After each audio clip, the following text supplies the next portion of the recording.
Hello friends, welcome to my YouTube channel. तो आज हम लोग बात करने जा रहे हैं ट्रिग्नोमेट्रिक रेशियोज एंड आइडेंटिटीज़ के कुछ क्वेश्चन।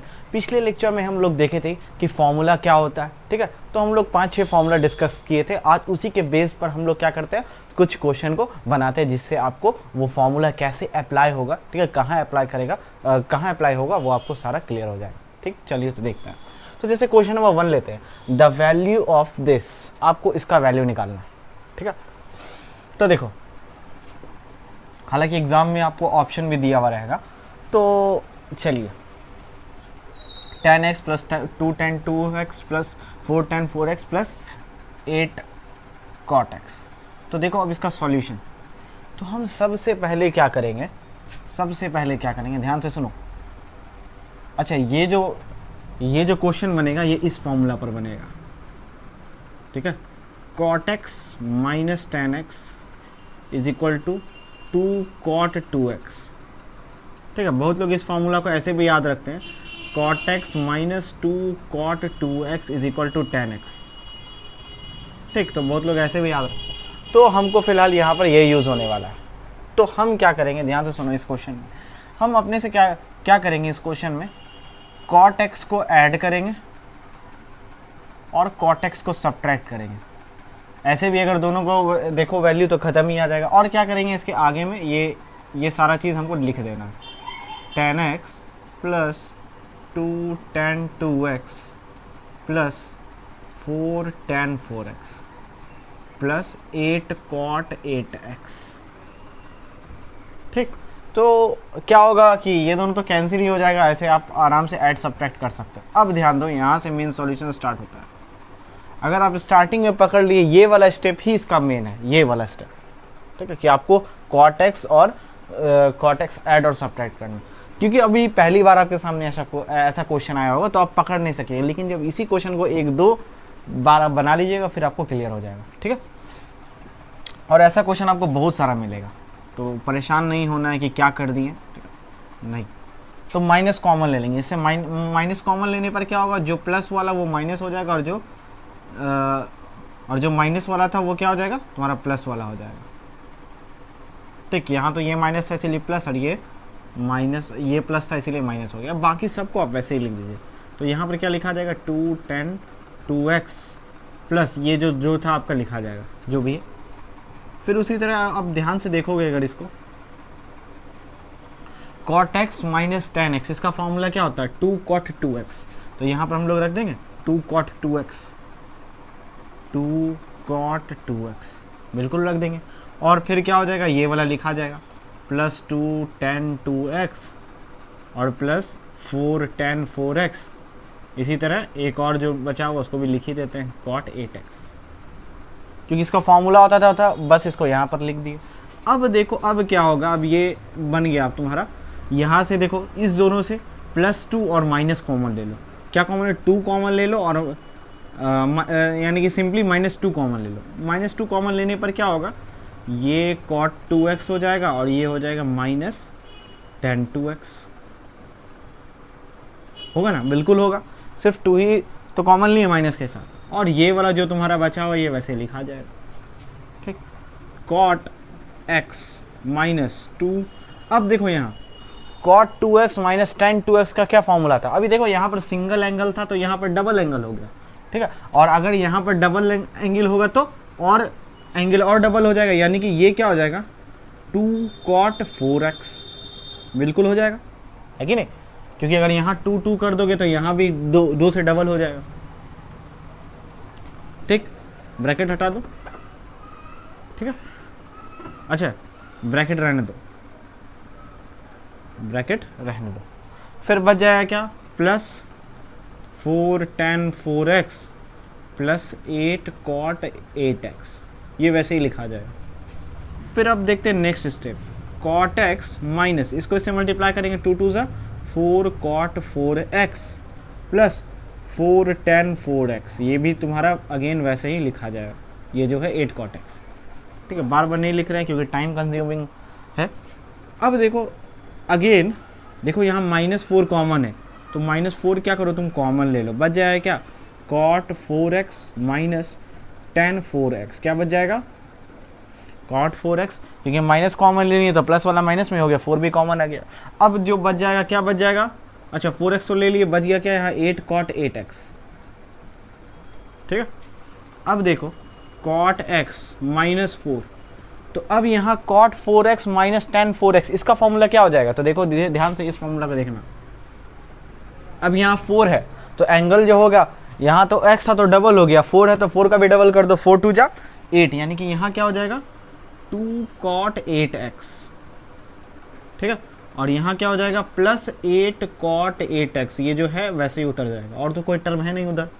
अब देखो ज़रा 4 2 जा 8, अब देखो plus 8 cot x minus minus 8 cot x और प्लस 8 कॉट x, ये दोनों कैंसिल हो जाएगा, इसको मल्टीप्लाई कर देना तुम नेक्स्ट स्टेप में, तो फाइनल आंसर क्या हो जाएगा कॉट x, ये तुम्हारा फाइनल आंसर हो जाएगा। बहुत इंपॉर्टेंट क्वेश्चन है ये, ठीक है, बहुत बार एग्जाम में आता भी है ऐसा क्वेश्चन, तो इसको नोट डाउन कर लीजिए। और आपको फॉर्मूला आई थिंक अप्लाई करना भी समझ में आ गया होगा, यानी कि यहाँ पर सिंपली आपको ध्यान रखना है इस क्वेश्चन में कॉट x प्लस करना है और एक बार माइनस करना है, ठीक, तो इसको नोट डाउन कर लीजिए।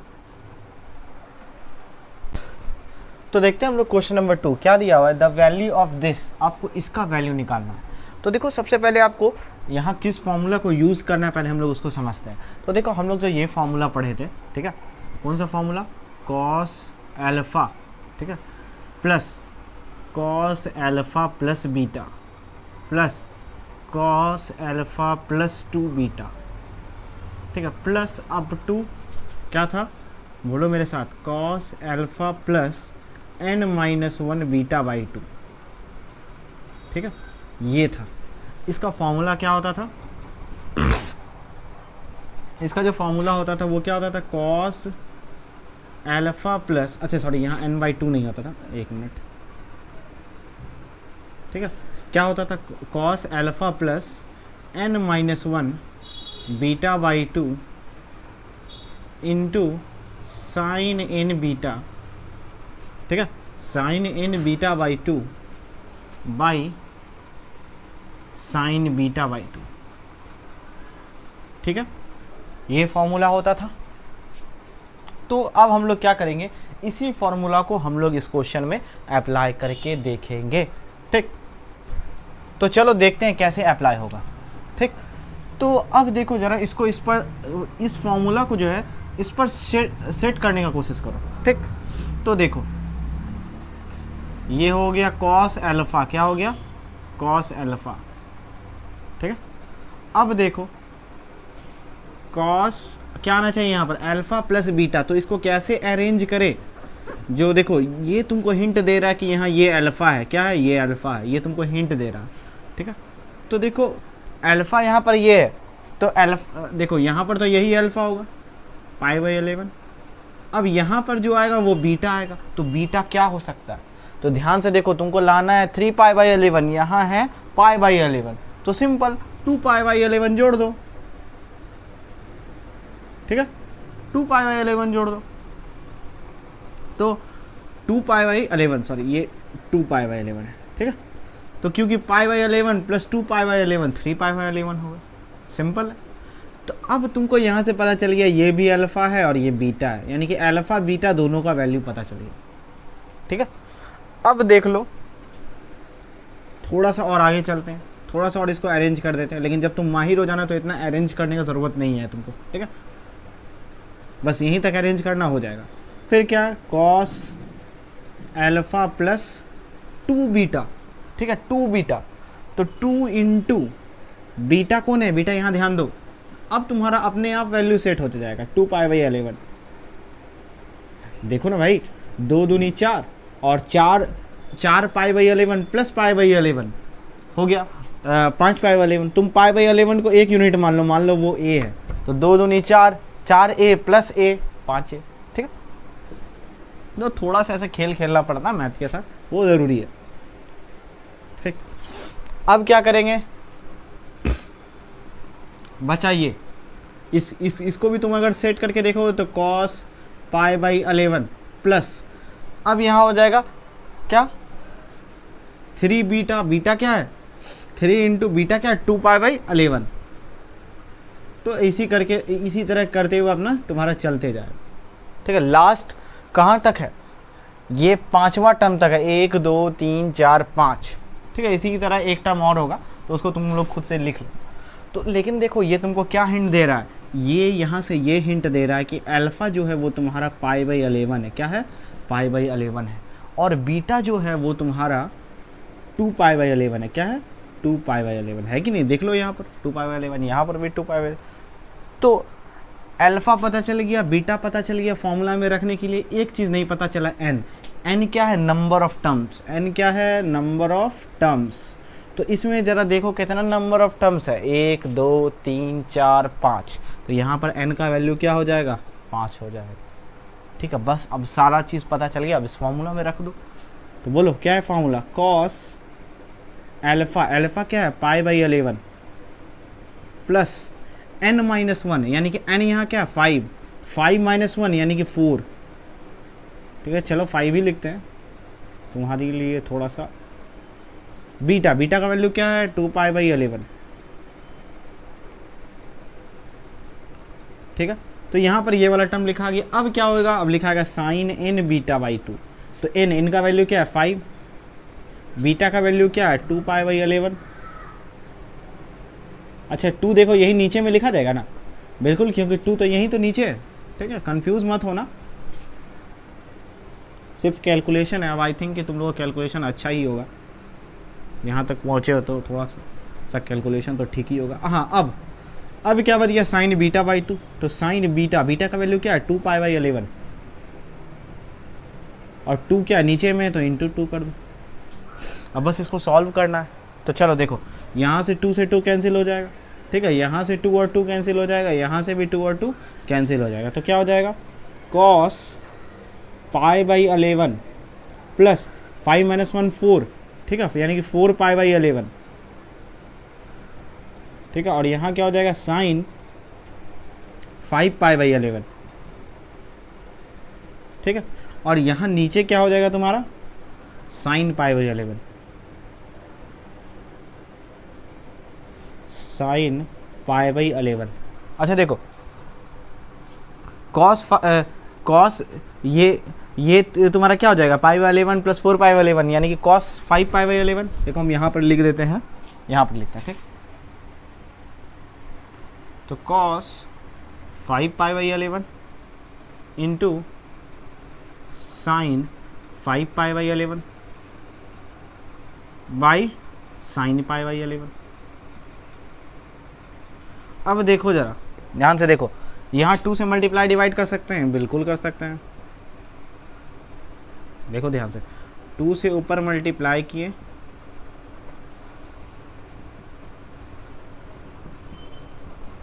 क्यों, कैसे मल्टीप्लाई होगा ये तुमको सब समझ में आ जाएगा जब तुम बहुत सारा क्वेश्चन को ट्राई करोगे, ठीक है। साइन π/11, तो देखो 2 cos theta into sine theta, या फिर 2 sin theta into cos theta, इसका फॉर्मूला होता है, ठीक है।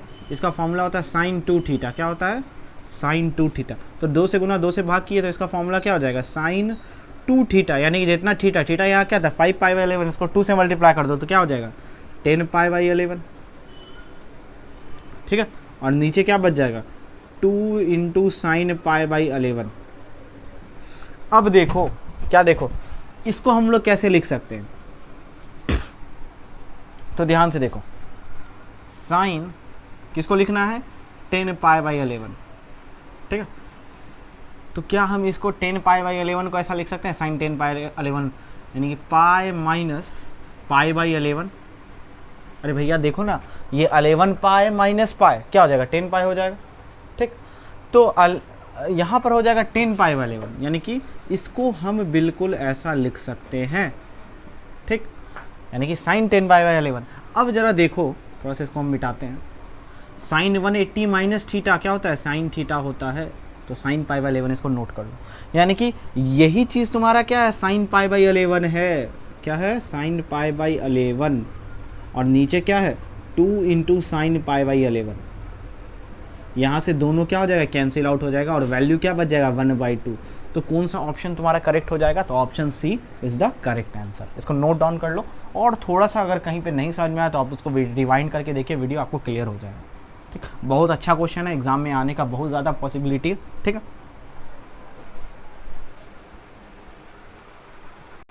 तो देखते हैं हम लोग question number 3, the value of this, आपको इसका वैल्यू निकालना है। अच्छा एक मिनट, ऑप्शन भी हम लोग देख लेते हैं। ऑप्शन जो दिया हुआ है वो दिया हुआ है cot π/8 और ऑप्शन बी जो दिया हुआ है वो दिया हुआ है cot π/16 और ऑप्शन सी जो दिया हुआ है वो आपका दिया हुआ है cot π/16 -4 और डी जो है वो नन ऑफ दीज दिया हुआ। ठीक है, तो देखो अभी जो हम लोग फॉर्मूला पढ़े थे, ठीक है, cot x minus 10x is equal to 2 cot 2x होता था। तो अगर यहीं से हम अगर 10x का फॉर्मूला निकाल ले तो ये क्या हो जाएगा, cot x minus 2 cot 2x हो जाएगा। ठीक है, 2 cot 2x हो जाएगा। आई थिंक कि तुम लोग को दिख नहीं रहा होगा, एक मिनट।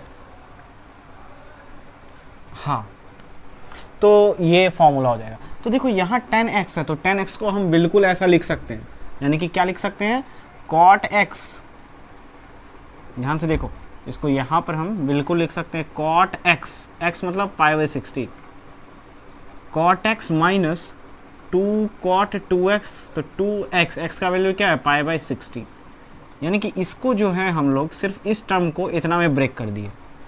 उसी तरह इसको भी ब्रेक कर दो, 2 इंटू ये क्या है 10x है, तो 10x को हम क्या फॉर्मूला लगा सकते हैं, cot x minus, sorry x का वैल्यू क्या है π/8 है, क्या है π/8 माइनस 2 cot 2x, x का वैल्यू क्या है π/8, बच जाएगा क्या +4। अब देखो बस इसको सॉल्व कर देना है, ये हो जाएगा cot π/16 माइनस 2 cot π/8, ये तो कट ही जाएगा, यहाँ क्या हो जाएगा +2, देखो cot π/8 माइनस, इसको इससे कैंसिल करेंगे तो क्या हो जाएगा cot, ये 2 यहाँ रह जाएगा। ठीक है, cot π/4 इसका वैल्यू हो जाएगा +4। अब देखो किसका किसका वैल्यू तुमको पता है। ठीक है, तो cot π/16 इसका वैल्यू तो पता नहीं होगा, ये हो जाएगा 2 cot π/8। वैल्यू रखने से पहले एक चीज़ और देख लो, क्या देख लो कि इसको ब्रेक कर लो। ठीक है, इसको 2 से मल्टीप्लाई कर दी और इसको भी 2 से मल्टीप्लाई करोगे तो 2 2 4 cot π/4 प्लस ऑफ 4। तो अब ज़रा ध्यान दोगे, ये और ये क्या हो जाएगा, कैंसिल हो जाएगा, क्योंकि सेम ही चीज़ है, एक माइनस में और एक प्लस में।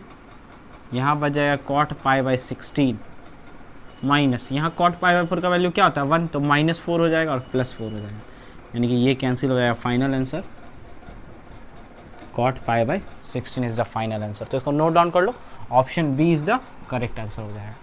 ठीक है, क्या बोल रहा है, maximum and minimum value of expression, यानी कि इस एक्सप्रेशन का आपको क्या करना है, मैक्सिमम और मिनिमम वैल्यू बताना है। तो हम आपको बताए थे कि अगर क्वेश्चन इस फॉर्म में रहे a sin x plus b cos x, ठीक है, तब जो इसका मैक्सिमम वैल्यू होता है वो क्या होता है, मैक्सिमम वैल्यू या ग्रेटेस्ट वैल्यू बोलिए, तब जो इसका होता है बस ये आगे वाला का हम लोग क्या कर देते हैं, स्क्वायर करके ऐड कर देते हैं दोनों को। ठीक है, दोनों कांस्टेंट को। और मिनिमम वैल्यू जब बोलता है यानी कि लीस्ट वैल्यू, बस आगे माइनस लगाते हैं और यही चीज़ यहाँ पर लिख दिया जाता है, ये आगे वाला ए और बी। तो अब हम लोग देखते हैं इस क्वेश्चन को।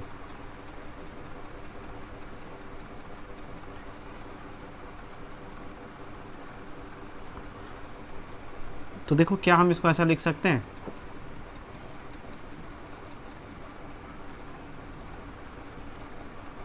बिल्कुल लिख सकते हैं।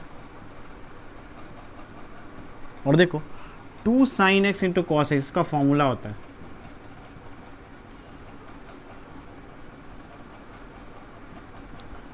अब देखो अब हम लोग इजी में निकाल सकते हैं, ये 2x कोई इफेक्ट नहीं करेगा। ठीक है, तो इसका जो मैक्सिमम वैल्यू होगा बस स्क्वायर कर दो, 4 का स्क्वायर 16, 5, ये फ़र्क नहीं पड़ेगा, एंगल कितना भी रहे कोई फ़र्क नहीं पड़ेगा। तो ये हो गया तुम्हारा मैक्सिमम और मिनिमम -5। ठीक है, बहुत सिंपल क्वेश्चन था, इसको नोट डाउन कर लो।